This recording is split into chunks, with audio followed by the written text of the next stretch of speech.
Une collection de comics Deadpool à petit prix chez Carrefour. Le retour de Snyder chez DC pour ceux qui s'annoncent est une révolution.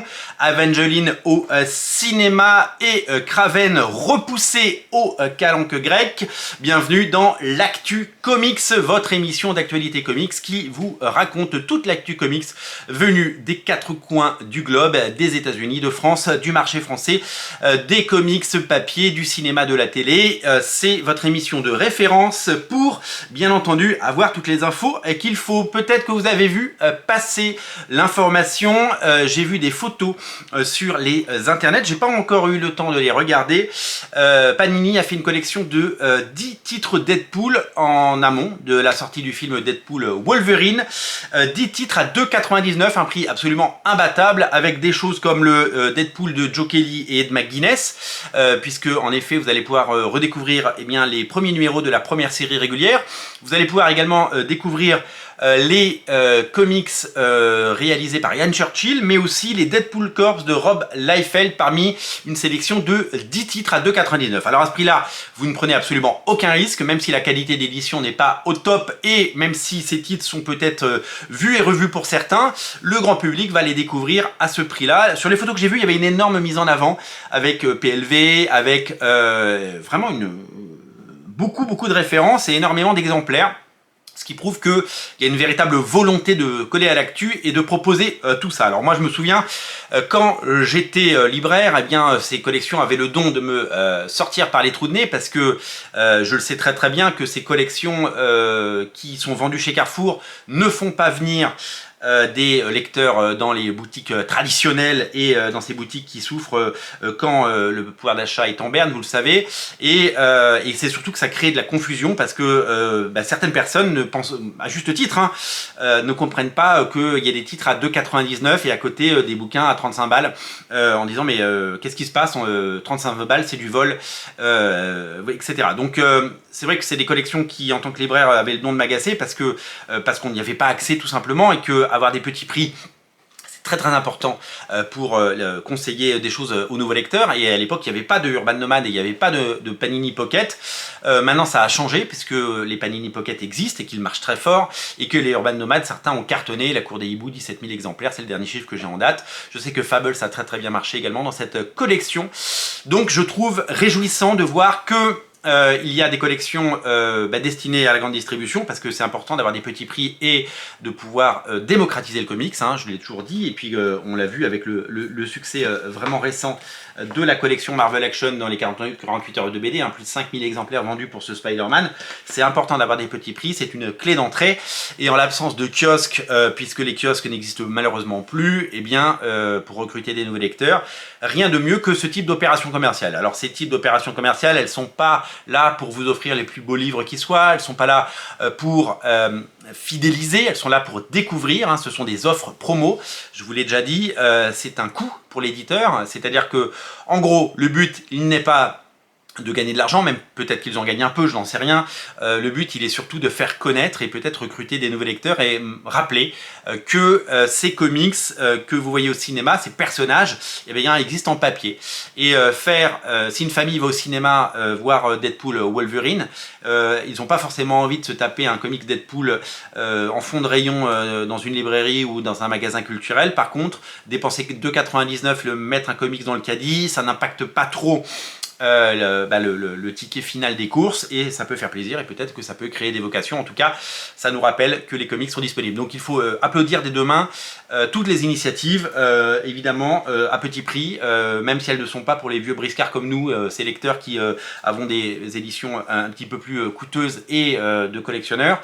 Mais que ce soit les 48 heures de BD, que ce soit les Urban Nomad, que ce soit les Marvel Pocket, ou maintenant ces opérations à 2,99, en tant qu'observateur, en tant que libraire ça m'agaçait, mais en tant qu'observateur, je ne peux qu'applaudir des deux mains, parce que c'est tout simplement la bonne chose à faire, et c'est comme ça qu'on arrivera à peut-être un jour démocratiser ces comics que nous aimons tant et qui cartonnent au cinéma, mais qui ont tellement de mal à exister et vivre en librairie. Donc voilà, donc 10 titres à 2,99 à découvrir chez votre Carrefour. L'information qui nous provient des États-Unis, c'est la confirmation qu'il se passe quelque chose chez DC Comics. Scott Snyder a été annoncé sur une sorte de relaunch, reboot de l'univers DC. En fait, c'est un relaunch, reboot à tiroir que nous devrions voir arriver d'ici la fin d'année, d'ici le mois d'octobre, d'ici la New York Comic Con. Ça devrait être teasé, ça devrait être annoncé. On parle d'un nouveau New 52 pour essayer de remettre un peu à plat et peut-être retoucher des lecteurs. Alors tout le monde vante la qualité des parutions DC Comics depuis 2-3 ans. Mais c'est pas pour ça que les ventes sont au rendez-vous, parce que eh bien, c'est toujours compliqué de faire découvrir des séries en cours de route, et on sait que l'impact des New 52 a été assez fou. Rebirth, quelques temps après, a aussi eu un impact, et c'est vrai que de temps en temps, c'est le monde d'aujourd'hui qui le veut, eh bien, il faut bien relancer les dés et remettre tout à plat. Donc il y a deux projets qui cohabitent et qui devraient être annoncés. Tant qu'ils ne sont pas annoncés, on ne peut pas les confirmer, et on ne peut pas non plus être sûr, puisque, souvenez-vous, chez Marvel, l'année dernière, on devait avoir les All New X-Men ou les New X-Men, et ils avaient créé un logo, ça avait été annoncé à San Diego, et finalement c'est pas du tout ce qu'on va avoir, puisqu'on va avoir des séries qui s'appellent Uncanny X-Men et X-Men par Jed McKay.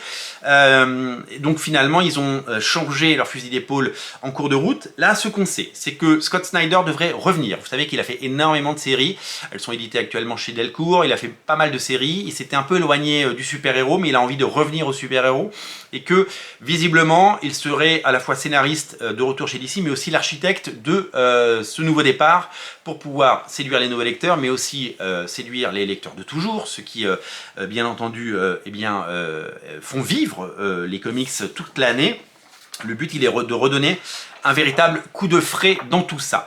Il y a deux sujets. Le premier serait all-in, de remettre sur la table, comme au poker, l'ensemble des propriétés intellectuelles et de les rafraîchir et de les relancer avec des nouvelles équipes et peut-être des nouveaux numéros 1. C'est bien entendu quelque chose qui nous rappellerait les Batman et DC Rebirth et les New 52. Donc il y a cette volonté de redonner de l'intérêt. C'est vrai que la série Batman, elle cartonne, mais elle en est au 130e numéro, un nouveau numéro 1 et peut-être une nouvelle équipe de créateurs avec du sang neuf pourrait apporter de la lumière des médias, mais aussi faire revenir les auteurs. Et puis le récent succès de la gamme Ultimate a fait des envies. Vous le savez, chez DC Comics, il n'y a jamais eu de gamme Ultimate, et d'ailleurs je ne comprends pas pourquoi il n'y a pas eu de gamme Ultimate. Ils ont fait la collection Terre 1, qui était de qualité, le Superman Earth One était génial, le Batman Earth One était super, mais il n'y a pas vraiment eu de cohérence éditoriale, et puis c'est des bouquins qui sortaient une fois de temps en temps, etc. Donc cette fois-ci, a priori, on devrait avoir un Ultimate DC, et là, qui serait clairement destiné aux nouveaux lecteurs, avec aussi des équipes de créateurs jeunes et dynamiques, et des nouveaux numéros 1, et surtout un univers qui serait un peu décorrélé de l'univers classique et de toute continuité. A priori, le titre de travail, c'est Absolute Comics ou Absolute DC. Alors, c'est un titre qui rappelle évidemment la collection créée par Scott Dunbier, d'abord chez Wildstorm, ensuite chez DC, ces gros bouquins en fourreau qui est exploité chez Panini, que ce soit en Italie ou en France aujourd'hui. Donc Absolute, mais voilà, ce serait le titre Absolute, c'est le titre de travail en tout cas, et on devrait en savoir plus dans les prochaines semaines. En tout cas, ce qu'on sait, donc, c'est que Snyder devrait revenir chez DC, devrait faire du super-héros, il devrait y avoir un soft reboot, un relaunch de toutes les séries dans ce qu'on appelle aujourd'hui All-In, et une gamme Ultimate qui s'appellerait Ultimate Comics ou Ultimate DC. Voilà les informations que nous avons pu glaner. Du côté du cinéma, deux informations, puisque Warner s'est clairement positionné sur le film Evangeline de Rob Liefeld. Evangeline, ce personnage créé par Rob Liefeld, mais pas que, il n'était pas tout seul. Il a créé le personnage avec Cathy Christian, personnage, donc vous voyez le récap, ça c'était la dernière série en date qui était dessinée par Mark Poulton, David Jenny, Owen Jenny, pardon, et le scénario Mark Poulton, Owen Jenny, donc dans un style assez cartoon, mais la Evangeline des années 90-2000 chez Maximum Press, c'est plutôt quelque chose comme ça, avec du Rob Liefeld en veux-tu, en voilà, et des sagas incroyables où Rob Liefeld s'éclatait avec sa création et sa créature. Evangeline, un personnage d'ange déchu qui a été optionné par Warner. Alors pourquoi Warner, qui a le catalogue DC Comics, va chercher ce personnage? En fait, Margot Robbie avec sa boîte de prod, elle cherchait à avoir son personnage. Vous savez que c'est très important d'avoir sa propre franchise. Tom Cruise a fait un Mission Impossible de façon régulière, même s'il fait des films comme Top Gun à côté. Eh bien, il revient régulièrement. Le 8e est en tournage à Paris, vous le savez. Il revient avec son personnage. Des gens comme Chris Hemsworth, ben, il incarne Thor. Des gens comme Chris Evans, eh bien, c'est Captain America. Dans une carrière, c'est un choix, hein, on peut ne pas le faire. Hein. Leonardo DiCaprio a choisi de ne pas le faire. Mais avoir un rôle récurrent qui revient régulièrement et une franchise, eh ben, c'est quelque chose d'important. Et donc du coup, et c'est pour ça que Margot Robbie, fort de son succès et de son pouvoir aujourd'hui à Hollywood, eh bien, a acquis les droits de Evangeline pour en faire un film qui serait voilà, dont elle incarnerait le personnage, hein, elle jouerait le personnage. Et donc Warner, comme ils veulent faire un Barbie 2 et comme ils veulent garder la poule aux œufs d'or, parce que Margot Robbie aujourd'hui elle est hyper populaire et qu'elle risque de faire d'autres succès dans sa carrière, eh bien ils ont mis une option là-dessus. Du coup Rob Liefeld, il voit son personnage et il voit son comics revenir sur le premier plan et donc il y a une campagne actuellement sur Kickstarter pour l'Omnibus qui est chez Counterpoint Comics qui a pris la licence et qui nous propose de redécouvrir les premières saisons, les premières mini-séries de Evangeline, hein. C'est un volume 1 qui en appelle d'autres, quasiment 70 000 $ déjà récoltés, hein, c'est un beau succès. Donc le personnage revient au premier plan en comics avec cet Omnibus et au cinéma avec ce projet. Est-ce que le projet verra le jour? Est-ce que ça ira au bout? On ne sait pas pour le moment. Vous savez, Hollywood est un océan d'incertitude, mais en tout cas, le projet avance bien parce qu'il avait été annoncé, l'acquisition de droits avait été annoncée il y a quelques semaines et que maintenant Warner s'est positionné. Donc du coup, là pour le moment, tous les feux sont au vert pour que cette série existe et que cette série devienne un film un jour. En tout cas, Rob Liefeld a le vent en poupe, hein, parce que il est invité partout. Il était au CinemaCon de Vegas. Parce que il est le créateur, co-créateur du personnage de Deadpool qui revient au cinéma cet été. Il y a toujours le projet de film Prophète, hein. Prophète c'est ce personnage massif que vous voyez derrière. Il y a toujours alors Jake Gyllenhaal était attaché au projet, a priori il l'est plus trop, mais c'est un peu vague.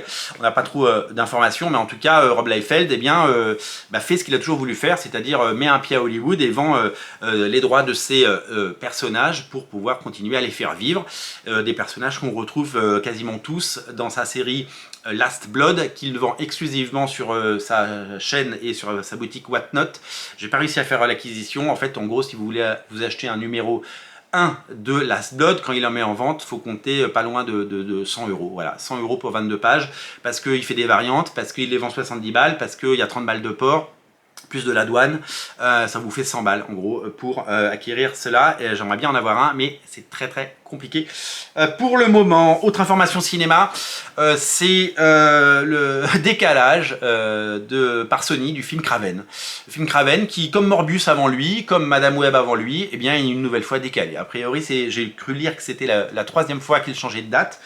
Kraven ne sortira plus en août, mais le 13 décembre, autant vous dire que Sony n'y croit pas ou plus. Ils vont tout miser sur Venom pour essayer de relancer un peu leur univers, le Venom 3 qui devrait donc maintenant sortir avant Kraven. Kraven, c'est un peu le film qui dérange, c'est un film après le bide de Madame Web. A priori, les qualités du film sont discutables, hein, personne ne l'a vu, donc c'est juste des rumeurs, il faut s'en méfier. Mais c'est très compliqué aujourd'hui, j'ai l'impression que chez Sony, on ne sait plus quoi faire de ce film, et ça risque d'être très compliqué pour le faire exister et pour qu'il ait une carrière. Voilà. On termine cette émission pour remercier les plus de 900 personnes qui ont déjà contribué à mon projet Le Panthéon avec Mika sur Ulule.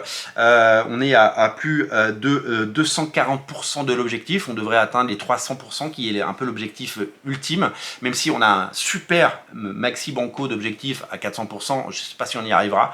En tout cas, merci à tous ceux qui nous rejoignent tous les jours et qui découvrent le projet. Vous êtes plus de 20 000 à avoir découvert le projet. Je vais aller voir les statistiques proposées par Ulule. Il y a 20 000 personnes qui ont découvert le projet et vous êtes 900 à l'avoir contribué. Alors voilà, il y a des planches originales, il y a des BD collector à prendre, il y a énormément de choses. Donc merci à tous, merci à vous. Merci bien entendu de eh bien, nous régaler et merci de faire en sorte que ce comics, cette bande dessinée, hein, c'est une BD, hein, que cette BD puisse exister. Et on poste régulièrement sur la campagne toutes les avancées et il y a des dessins qui ont été postés aujourd'hui de Mika qui tous les jours œuvre pour vous proposer la plus belle des BD qui soit. Merci à tous et on se reparle très bientôt pour plein d'autres actus comics. Salut!